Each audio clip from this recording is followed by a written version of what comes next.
I've been waiting for that all day, and this is very inspiring, to know that we're going to be making it and seeing, the heart and soul of where it started here years and years ago. So, he's going to show me his techniques, and hopefully we can pull something like that and evolve that to what we're doing at Graffiato. So it'll be great time. Like I was saying before, that what milk is comprised of is fat, protein, and water. Okay. This is the fat and the protein.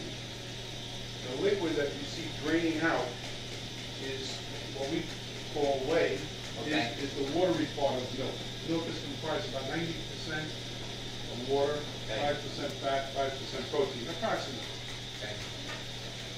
What he's doing now is cutting the curds. After the milk was separated, a block curd, and that's what you'll be getting. You'll be buying block curd. Right, correct. You're making a mozzarella. You recut the curd. This here is what we call the guitar. You know guitar? Guitar.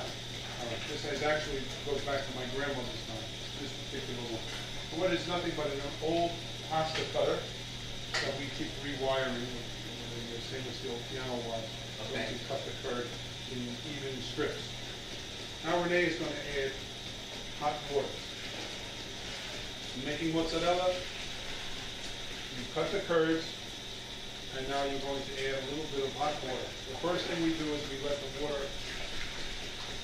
neutralize the curd. The curd is very cold right out of the refrigerator because after it was drained, it was immediately chilled down. It's very important.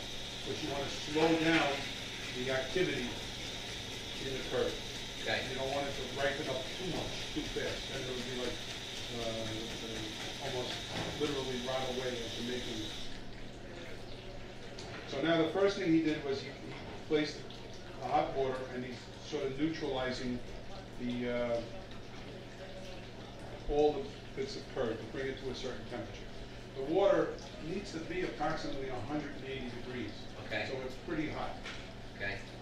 I mean, if you've ever washed pots and pans in 180 degrees, it's hot. It's hot.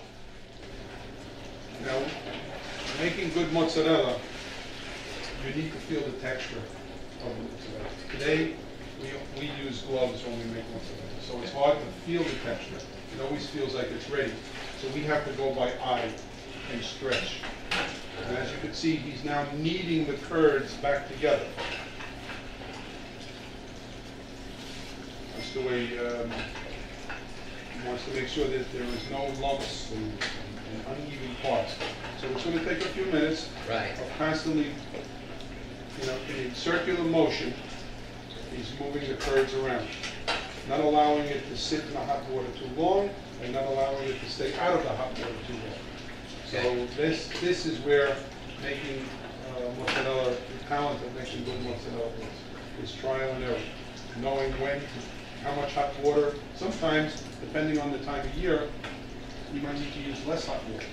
Sometimes you might need more hot water because of the, depending on what the cows are feeding on, and it all makes a difference.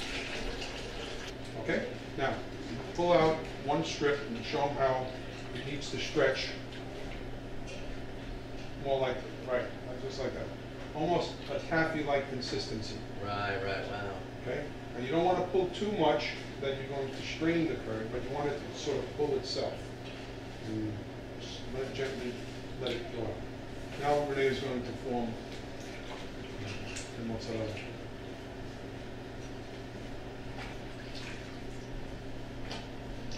Now that's where it gets its name, right now. Right now. Mozzare. Mozzare means to tear off. And immediately after you tear it off from the hot water, it's got to be shocked in cold water. In cold water. So you allow a skin to form on the outside, but seals the juice, the milky quality on the inside. If you don't do that, you're going to lose that milk.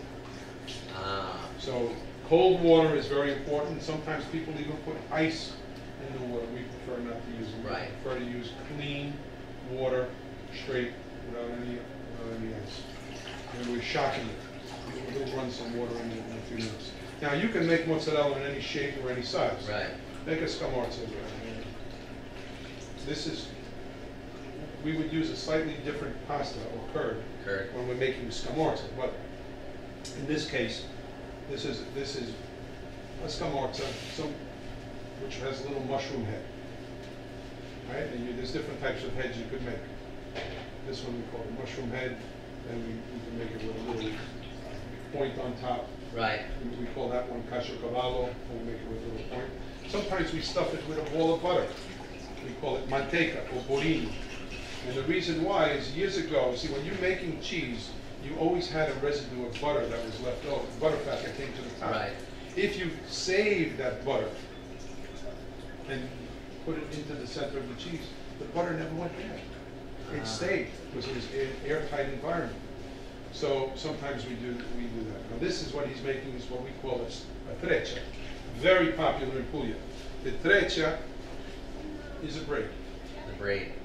Okay?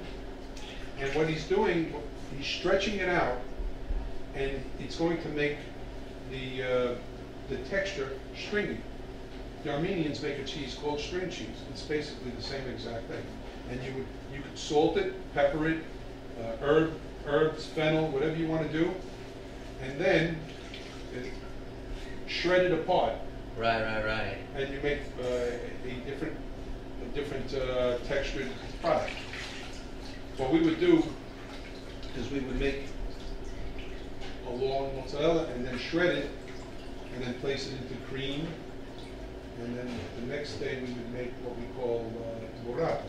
So that shredded bits of the curd mixed with the cream is called stracciatella. And then we take the stracciatella and we would put it into the mozzarella, and now we have the cheese called burrata. Now he just made a couple of what we call bocconcini, or little mouthful. Right. Bocconcini. And then we also do nodini. Nodini means a little knot. And we do the knots, and then we marinate the knots. It has a little different texture. So from basic mozzarella, you can do a lot of different presentations, depending on what end textures. And you know, as a chef, you know that texture is very important. Right. You want soft, you want hard, you want stringy, you know. Yeah. It all comes together on different types of dishes that you want to present. You're creating something. And this is a different texture. Called the nodini. We'll make a lot of those, and then we'll marinate them. And it'll be a little more chewy, but still tender, but a little more chewy. So when you marinate it, it doesn't break down, and you're able to keep it with oil and with vinegar, and it doesn't lose its consistency. Plus, on top of that, he extruded some of the milky quality to it. I'm not a big fan of very milky mozzarella with olive oil and vinegar. Right. I mean, there's people that love it that way. I mean, I personally prefer it, you know, with less of that milky quality that when you're eating mozzarella straight. Right. And a lot of people don't know the right way to eat mozzarella is to take it and eat it like an apple.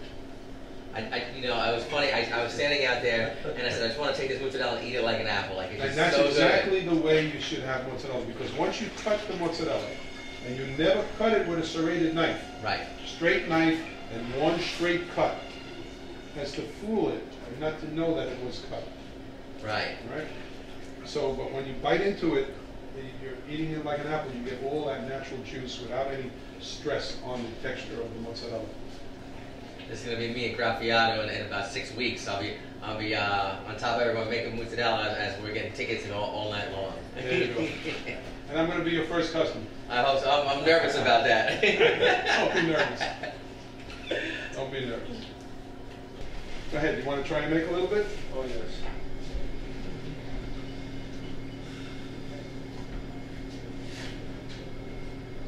And so give it a couple of folds.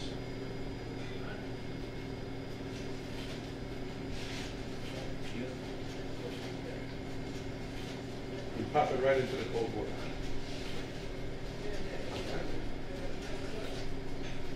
And the less you play with it, the more tender it's going to be. The more you do it, the tougher it's going to be. Yeah, and it can develop a rubbery texture to it. So you're going to want to make sure that sort of pinch it and turn it very quickly. Okay. Now, if you want to make a, for instance, a stuffed mozzarella, right, or rolled mozzarella, you would take it on a nice clean board, maybe with some paper on the bottom of it, and flatten it out like you were making a pizza.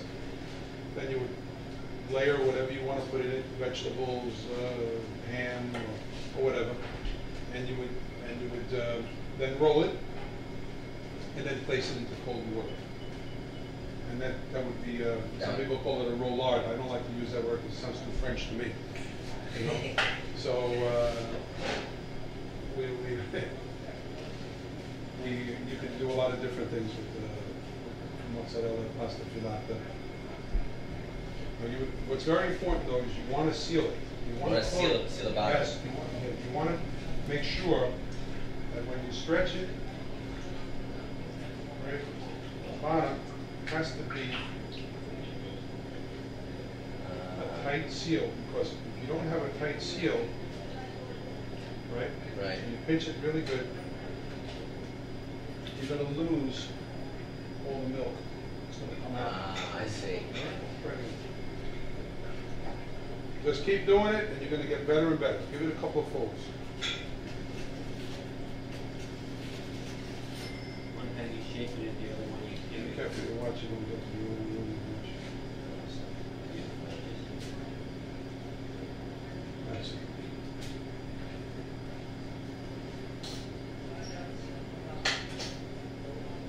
That's it. That's it. All right, Mike. You're all set for your party. Thank you. You're very welcome. I appreciate everything. It's been an honor to come here, and my pleasure having you. You know, Good luck. Thank you. Good luck with the new restaurant. I appreciate it. Good luck with the top chef.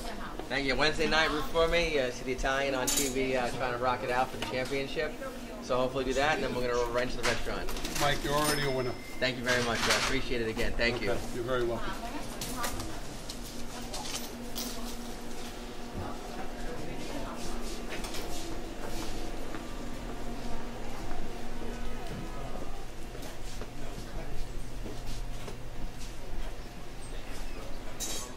Just wrapping up my shopping at Palo's. Hanging out with Lou is a huge inspiration and a great day for me.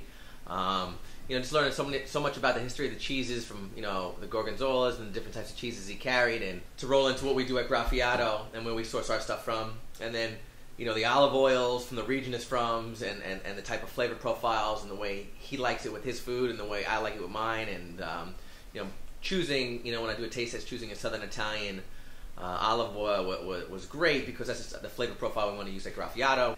The biggest thing of today was obviously the mozzarella, you know, being in actually making the mozzarella with Lou, seeing his technique, seeing you know, how he does it. I mean, he has the best period mozzarella out there, not just in New York, or probably in the United States, and to learn from the best. And it's going to be something that we offer, you know, to everyone. When they come in, we make it for you, and it's going to be a huge part, a huge staple of Graffiato.